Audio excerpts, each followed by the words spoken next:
edit, ini start date-nya adalah yang ini. Kemudian titik koma monnya itu adalah 1 tahun. Berarti kalau 1 tahun adalah 12 bulan, maka kita tambahkan 12 seperti ini ya. Go, go, go, go, go, go, go, go, go, go, go, go, yo. Oke, assalamualaikum. Hari ini kita akan coba bahas gimana caranya menambahkan tanggal dengan kriterianya variatif ya. Jadi variatif di sini, kalau misalkan di sini tanggal 20 September 2022, kita tambahkan 30 hari. Nah, di sini kita bisa tentukan hasilnya berapa. Dan yang ini juga tanggal 20 ditambah 60 hari berikutnya ya. Kemudian ada tanggal 20 di akhir bulan ini tanggal berapa jatuhnya. Dan ada juga yang tanggal 20 September itu kalau bulan depan tanggal berapa gitu ya. Oke, jadi kita akan coba di sini banyak variasi rumus di sini karena ada beberapa rumus yang kita akan pakai di case video atau materi kali ini. Pertama, untuk penambahan hari itu kita bisa menggunakan formula yang biasa saja. Operationnya adalah penambahan atau plus ya. Jadi sama dengan ini kita tambahkan 30 hari berarti plus 30 seperti ini saja. Kemudian kita enter. Nah, ini kita bisa dapat hasil adalah tanggal 20 Oktober. 20 September 30 hari kemudian itu adalah tanggal 20 Oktober gitu kan ya. Kemudian ini juga 20 September 60 hari berikutnya, berarti ini juga sama dengan penambahan seperti biasa ya.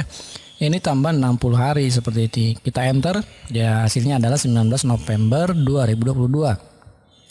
60 hari berikutnya berarti ditambah 2 bulan ya, tapi setiap bulan kan ada yang hitungan 29, ada juga yang 30, ada yang 31. Maka di sini 60 hari itu belum tentu 2 bulan pas ya. Jadi seperti ini penambahannya. Oke. Nah, sekarang ada lagi case-nya adalah 20 September, akhir bulannya itu tanggal berapa gitu ya.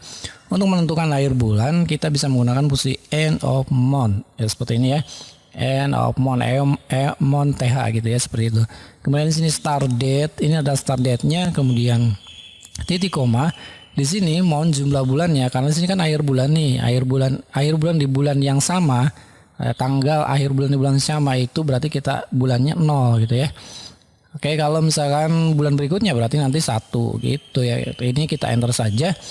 Maka kita dapat di bulan hari terakhir akhir bulan, bukan akhir bulan ya, hari terakhir di bulan ini adalah tanggal 30 September ya. Ini akhir bulannya, tanggal akhir bulan di sini berarti kan tanggal gitu ya, seperti ini biar lebih jelas. Tanggal akhir bulan ini berarti dari sini ya, 20 September itu adalah tanggal 30 September. Berarti bukan 31 ya, karena untuk bulan September itu jumlah maksimal adalah tanggal 30. Oke, berikutnya yaitu ada tanggal 20 September, bulan depannya itu jatuh di tanggal berapa.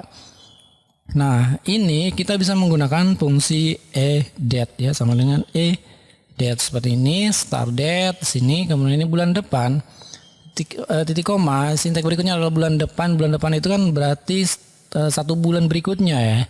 Jadi 20 September 2022 kita tambah 1 bulan karena ini kan bulan depan. Kalau misalkan tambah 2 bulan berarti tambah 2. Karena ini bulan depan maka tambah 1. Kalau misalkan 8 bulan berikutnya maka tambah 8 gitu ya. Kita enter, hasilnya adalah 20 Oktober 2022. Oke, benar ya, September 20, ini Oktober 20. Berikutnya lagi ada tanggal 30 September nih. Kalau misalnya hari pertama bulan depan, ya kan berarti bulan Oktober ya, tapi hari pertamanya tanggal berapa ya, jelas tanggal 1. Tapi kalau kita gunakan formula, kita bisa menggunakan fungsi end of month seperti ini, start date, kemudian titik koma di sini monthnya itu adalah 0 ya, 0 bulan depan 0 memang, tapi ini kan tidak ada penambahan bulan lagi ya, ini kan bulannya 0. Tapi di sini karena ini hari pertama, ya, hari pertama itu berarti kita tambahkan 1. Oke, plus 1 seperti ini. Kita enter. Dan hari pertama bulan depan adalah tanggal 1 Oktober. Ini kan 20 September. Bulan depan di hari pertama ada tanggal 1 Oktober. Betul ya? Oke, jadi formula ini sudah betul. Sekarang case yang terakhir adalah 20 September tambah 1 tahun. Nah, tambah 1 tahun, 2 tahun, 3 tahun. Ini sama case-nya ya. Jadi sama dengan date. Ini start date-nya adalah yang ini. kemudian titik koma, monthnya itu adalah 1 tahun. Berarti kalau 1 tahun adalah 12 bulan, maka kita tambahkan 12 seperti ini ya. Kita enter dan ya ini masih tanggal yang sama, bulan yang sama, tapi tahunnya adalah 1 tahun berikutnya, tahun 2023 seperti itu ya. Oke, saya kira untuk case pengolahan tanggal, kemudian hari, kemudian bulan, tahun ini saya kira tidak jauh-jauh dari sini. Kalau ada case yang lain silakan tulis saja kolom komentar dan kita akan bahas bersama tim untuk di video berikutnya ya. Oke, sampai di sini aja videonya. Semoga aja video ini bermanfaat. Terima kasih dan wassalamualaikum.